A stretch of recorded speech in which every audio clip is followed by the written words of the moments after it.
एक चीज़ देखी अंता विधानसभा उपचुनाव में, वहाँ पर मुख्यमंत्री भजनलाल शर्मा और पूर्व मुख्यमंत्री वसुंधरा राजे सिंधिया दो बार रोड शो करते हैं, उसके बाद भी उनको हार मिलती है उनके कैंडिडेट को।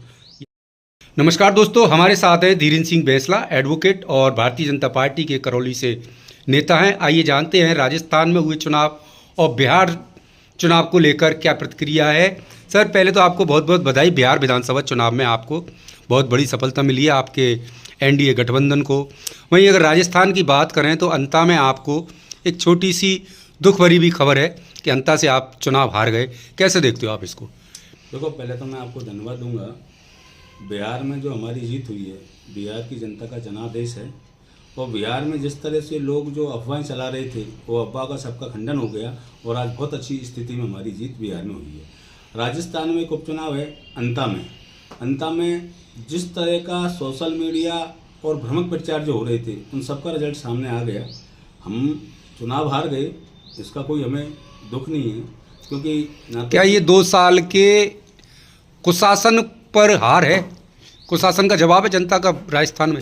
राजस्थान में 2 साल का जैसा शासन रहा है, पहली बार माननीय मुख्यमंत्री भजनलाल जी ने जो 2 साल में काम किए हैं, वो पिछले इनके किसी गवर्नमेंट में काम नहीं हुए। तो फिर हार क्यों मिली? हार का कारण तो जनता का आदेश है। जनता जिसको चाहती है वो होती है। वहाँ कोई दूसरी परिस्थिति ऐसी थी जो ना तो वहाँ हमारी पार्टी की बात थी ना दूसरी पार्टी की बात थी। वहाँ एक चुनाव किसी ऐसी चीज़ पर हो रहा था जिसको अंता के लोग कमांगरों को देख रहे थे। आज जो रिजल्ट आया है, हम चुनाव हार गए बेशक, लेकिन नंबर 2 पे रहे। पर जिसको लोग जिता रहे थे, जिसके लिए भ्रामक प्रचार चल रहा था, जिसके लिए अफवाहें चल रही थी, उसकी स्थिति नंबर 3 पे है। चुनाव हारने के कारण तो बहुत से हो सकते हैं, लेकिन हम इससे मायूस नहीं है। जनता ने जो आदेश दिया वो सहमत है। पर यशस्वी माननीय मुख्यमंत्री जी अपने 2 साल का बहुत अच्छा कार्यकाल रहा उनका, और आगे भी बहुत अच्छा कार्यकाल रहेगा।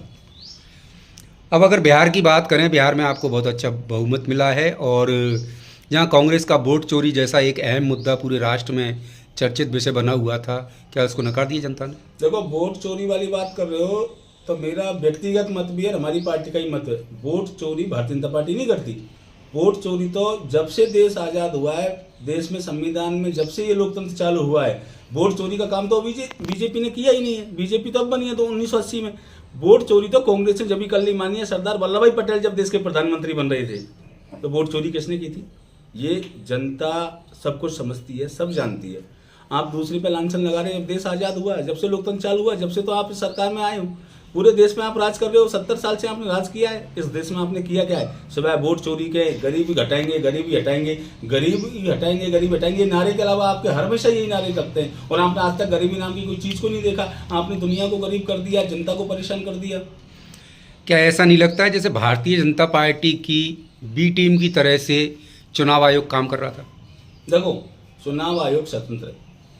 नहीं, स्वतंत्रता जैसा कांग्रेस कहती है स्वतंत्र नहीं है। और ये तो लांछन लगाने वाली बात है। आज मैं सरकार में बैठा हूँ तो लोग मेरे विरोध में आएंगे, आप सरकार में बैठे तो लोग आपको विरोध करेंगे। तो ये सरकारें जिनकी होती हैं, लेकिन हमारी सरकार भारतीय जनता पार्टी की सरकार जहाँ भी है, वहाँ स्पष्टता की बात होती है, ईमानदारी की बात होती है। कोई ना तो वोट चोरी की बात है, ना चुनाव आयोग पर कोई प्रेशर है। चुनाव आयोग फ्री है। चुनाव आयोग जिस तरह से काम कर रहा था बिहार में, मैं कह रहा हूँ पहली बार कोई चुनाव आयोग ऐसा देखा है।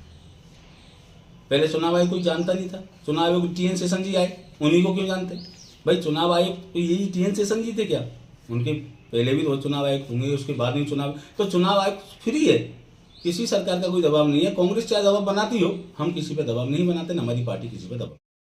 एक चीज़ देखी अंता विधानसभा उपचुनाव में, वहाँ पर मुख्यमंत्री भजनलाल शर्मा और पूर्व मुख्यमंत्री वसुंधरा राजे सिंधिया दो बार रोड शो करते हैं, उसके बाद भी उनको हार मिलती है उनके कैंडिडेट को या पार्टी के देखो उम्मीदवार को। रोड शो से या मुख्यमंत्री जी, निवर्तमान मुख्यमंत्री जी, ऐसा कुछ भी नहीं है।